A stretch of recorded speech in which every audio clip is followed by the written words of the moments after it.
नमस्कार दोस्तों, अभी तक आपने संस्कृत साहित्य के पेपर फर्स्ट और सेकंड के बारे में पढ़ा और कुछ अनुवाद देखे। अनुवाद कैसे किया जाता है वो बेसिक था अनुवाद। इसके बाद हम लोग चलते हैं जो समय का निरूपण होता है, 1 से लगाए 24 घंटे को कैसे लिखा जाता है। फिर से मान लीजिए कि 1:02 हो रहा है या 2:30 हो रहा है या 1:45 हो रहा है, तो उसको कैसे लिखा जाता है उसकी जानकारी इस अनुवाद में सीखा जाएगा। और सबसे पहले उसका निरूपण कैसे किया जा रहा है ये बोर्ड पे लिखा गया है, तो इसकी जानकारी करना संभव है। और आइए इस पे चर्चा करते हुए आगे बढ़ते हैं। तो देखिए यहाँ पर लिखा हुआ है 1 बजे से लगाए और 30 बजे तक का लिखा गया है यहाँ पर कि कैसे उसे निरूपित किया जाएगा। तो पहला है, अगर 1 बजे को लिखना है तो 1 वादने, 2 बजे को द्विवादने, 3 बजे को त्रयवादने नहीं त्रिवादने लिखा जाता है। यहाँ पे देखिए त्रि लिखा हुआ है इस तरीके से। 4 बजे का कय चतुर्वादने और कय चतुर्थवादने लिखा जाता है, तो यहाँ पे चतुर्थवादने लिखा गया। 5 बजे को पंचवादने, 6 बजे को षटवादने, षट और षड नहीं होता, षोडश यहाँ पे लिखा हुआ है दूसरा, ये षटवादने है, षटवादने। 7 बजे को सप्तवादने, 8 बजे को अष्टवादने, 9 बजे को नववादने, 10 बजे को 10 वादने, 11 बजे को एकादश वादने, 12 बजे को द्वादश वादने, 13 बजे को त्रयोदश वादने, 14 बजे को चतुर्दश वादने या चतुर्दश वादने। जैसे यहाँ पर चतुर्थ वादने लिखा है तो यहाँ पे ऐसे भी लिखा जा सकता है, और यहाँ पे चतुर्दश वादने द के ऊपर र आ जाएगा इस तरीके से। 15 बजे को क्या लिखा, पंचदश वादने। फिर से 16 को षोडश वादने। अब आ जाइए 17 को कैसे लिखा जाता है। 17 को लिखा है सप्तदश वादने, 18 को अष्टादश वादने। फिर से 19 वाला ये इंपॉर्टेंट हो जाता है। 19 वाला हर CTET, UP TET, NET JRF में पूछा जाता है कि इसका कैसे निरूपण किया जाता है, तो इसको थोड़ा ध्यान से देखिएगा। यहाँ पे ये लिखा है 19 को 9-10 वादने, यानी कि 9 पहले हो गया, फिर 10 में 9 जुड़ गया तो 19 हो गया। वो ऐसे लिखा गया, पहले 9 लिखा गया, यानी इसको ऐसे आप देख सकते हैं कि 9 + 10 = 19, ठीक है ना। तो ये हो गया 9-10 वादने। यहाँ पे इसको एक और तरीके से लिखा है एकोनविंशति, बहुत बार पूछा जाता है एकोनविंशति किसका हिंदी रूप है, किसका संस्कृत रूप है। तो विंशति देखिए यहाँ पे ये जो लिखा गया आपको, ये बिंदी आपको दिखाई दे रहा है, ये लगाना बहुत जरूरी होता है, ये नहीं लगाएंगे तो गलत हो जाए। एकोनविंशति हो गया। इसको अनविंशति भी बोला जाता है और इसको उनविंशति भी बोला जाता है। ये अन और उन याद होना चाहिए, ठीक है। अब आ जाइए 20 बजे को क्या होगा, विंशति वादने। अब ऐसे 20 हो जाएगा, 30 हो जाएगा, 40 हो जाएगा, तो इसी को अब जोड़ते हुए 1, 2, 3 के साथ आगे बढ़ाया जाता है। तो देखिए यहाँ पे क्या हो गया, 1 लिख दिया गया, यहाँ पे 1 ऐसे लिख दिया गया, फिर से विंशति वादने, ठीक है। फिर से 22 बजे को क्या लिखा जाएगा, द्वाविंशति वादने। फिर से 23 को त्रयो, वहाँ पे त्रि, ये देखिए चेंज हो रहा है, यहाँ पे त्रयो है, यहाँ पे त्रयो, लेकिन 3 अगर वहाँ है तो त्रिवादने लिखा गया, यहाँ त्रयोविंशति वादने हो जाता है। फिर से यहाँ पे क्या है 24 है चतुर्विंशति वादने, चतुर यहाँ पे लिखा गया, क्योंकि चतुर तू लिखा गया है तो र का जो है वी के ऊपर आ जा रहा है यहाँ पे, ये ध्यान दे दीजिएगा ये वाला। फिर से है 25 बजे पंचविंशति वादने। फिर से 26 को याद रखिएगा, 26 थोड़ा चेंज हो रहा है, यहाँ पे षड लिखा जा रहा है, षडविंशति वादने। 27 को सप्तविंशति वादने, 28 को अष्टविंशति वादने। फिर से 29 वाला थोड़ा चेंज आता है, यहाँ पे 29 को कैसे लिखा जाता है, तो 29 को लिखने का तरीका है नवविंशति, यानी 20 में 9 को जोड़ दिया गया तो नवविंशति हो गया। और या इसको एकोनत्रिंशति, 30 में 1 की कमी, एकोनत्रिंशति 30 में 1 की कमी नॉन एज एकोनत्रिंशति, ठीक है।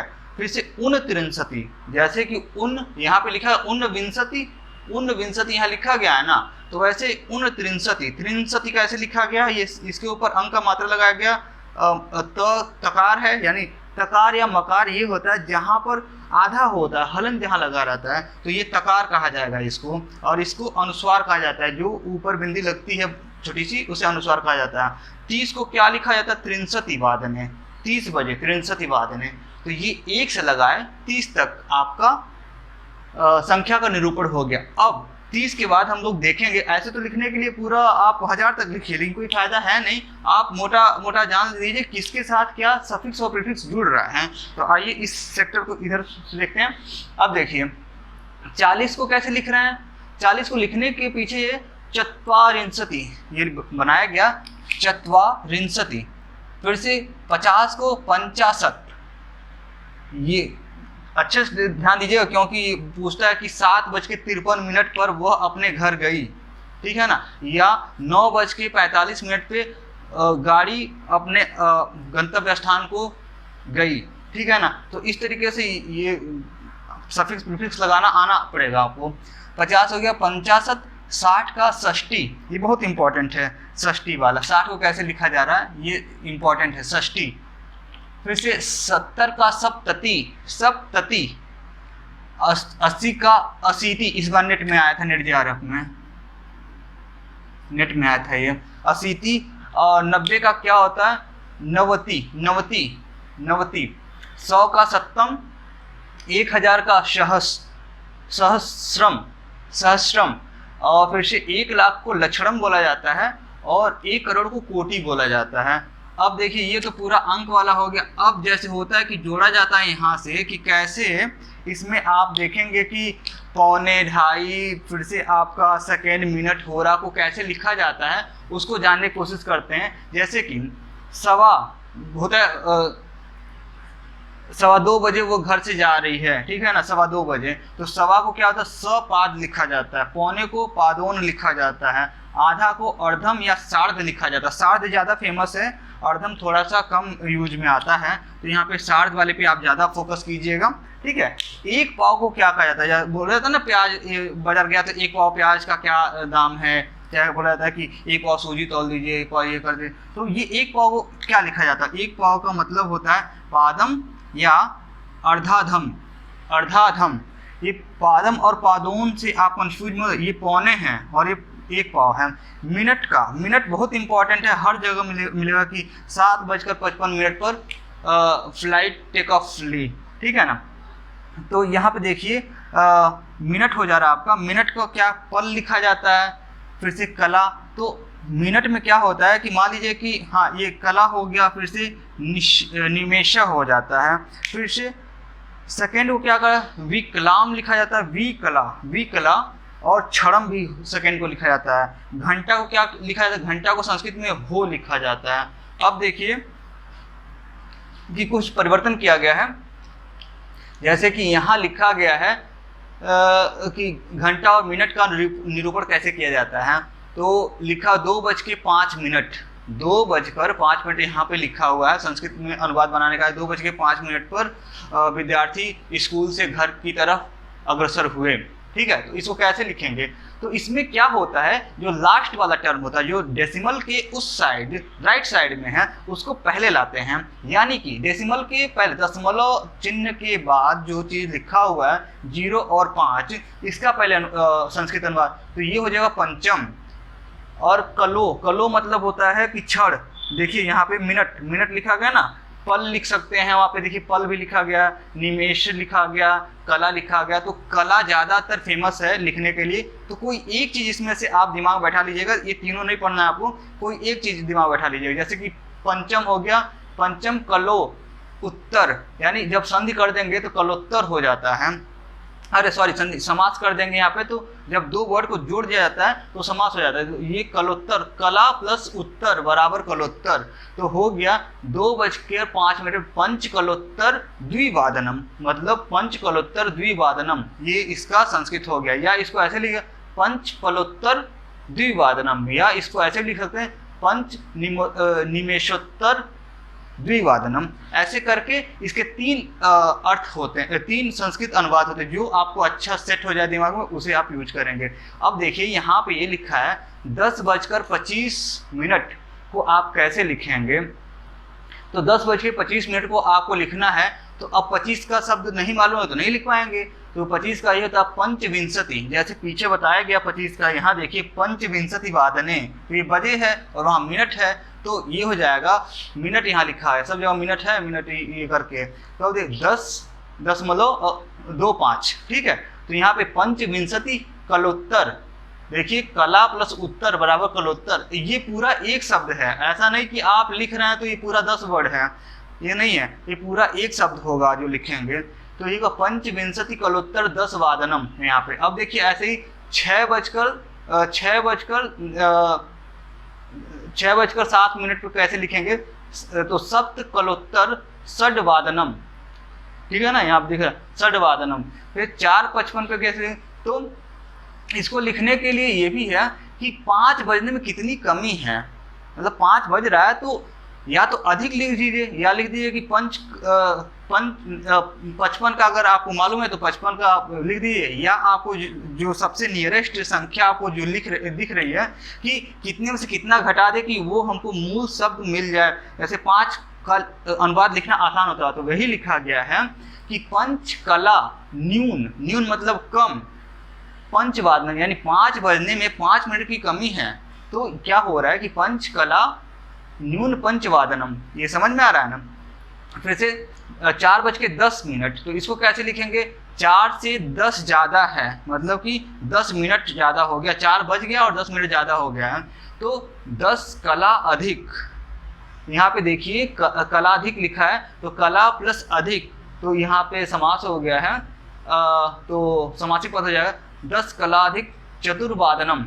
फिर से 4:05 तो पंचकलोत्तर चतुर्वादनम ऐसे लिख दिया गया। 6:05 पंचकला अधिक षट्वादनम।